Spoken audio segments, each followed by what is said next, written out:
Neil, it's that time of the year again. I'm not talking about Christmas, it's FA Youth Cup. It's back, isn't it? Yeah, it seems 5 minutes ago. It really does, since we were down at Stamford Bridge, and fantastic night shared with 3,500 fans. Amazing support as we got for the final as well. 22 Carrow Road.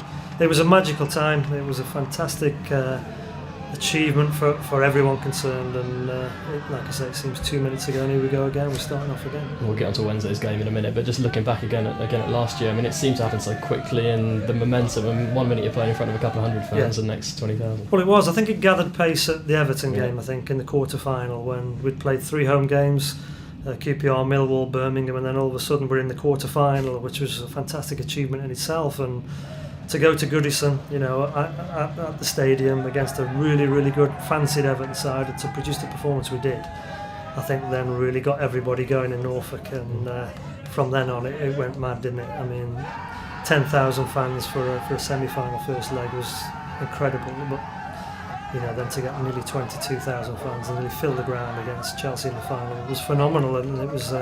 It gathered pace, as you say. I think there was about 300 fans watching, 250, 300 fans watching the QPR game, and then 22,000 fans for the first leg of the final, and a magical, marvellous time for us all.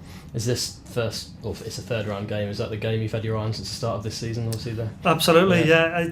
I think they should do the draw like they do on TV, the FA send out the list, and they could even do it online or something, because there's something in that draw. I think everyone was watching the third round draw. We've drawn Fulham at first team level, but the balls comes out, and it's a little bit of a disappointment when they just post it on the website. But they're all looking forward to it. All the scholars, that is the first game they want to know. When is it? Who we're playing?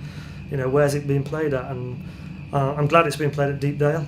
It's a great stadium. Obviously the pitch will be in excellent condition, because sometimes you can get away ties against lower league opposition. They sometimes can play on non-league grounds and things like that, and the pitch, but Deepdale's excellent, and Preston are a good side.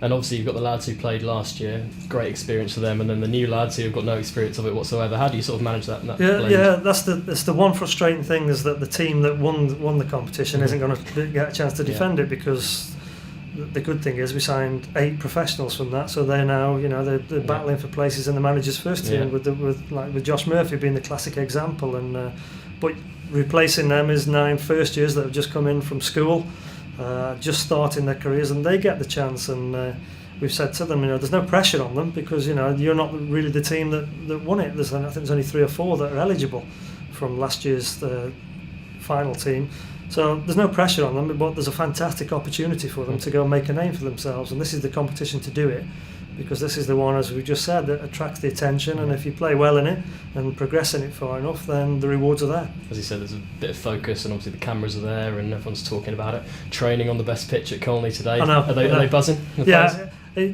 They always say, when I can remember as a player, when FA Cup comes around, there's a little bit different. It's just the same with the kids for the Youth Cup.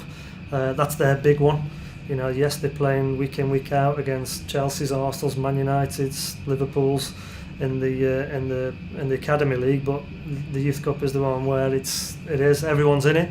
You can be playing a non-league team, you can be playing the best team in the country, and that's the beauty of it, and that's the one they all look forward to. It's a long trip first up, Neil, and obviously you've done your scouting on Preston. Yeah, I went to watch them. I watched their second round. I think it was 600-mile round trip, but all part of the job, and something that you leave no stone unturned. I think something I prided myself on last year is knowing what I'm up against, and then working out a game plan to go and beat them. Then it's down to the players, and obviously last year they were excellent.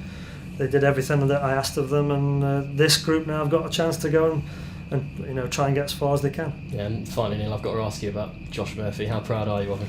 Really proud, yeah. Said before, we went to Watford with Ricky Martin and Paul Nevin, because we knew there would be a chance of him making his debut, and obviously on the night when he goes and smashes one in from 25 yards, you sit there with a great deal of pride and a little bit of satisfaction that you've played a part in his development, and that's what ultimately we're here for. If winning the FA Youth Cup is fantastic personally and collectively, but the reason we're here is to get players to go and play in that first team, and that's what Josh is doing now. His brother's about the squad as well, and there's many more from that Youth Cup team now training with the first team and trying to push their way into it, and that's fantastic for us to see that sort of competition and 1 or 2 being brought in, and then when you get one that goes and plays, then excellent, because you've saved the money you save the club money.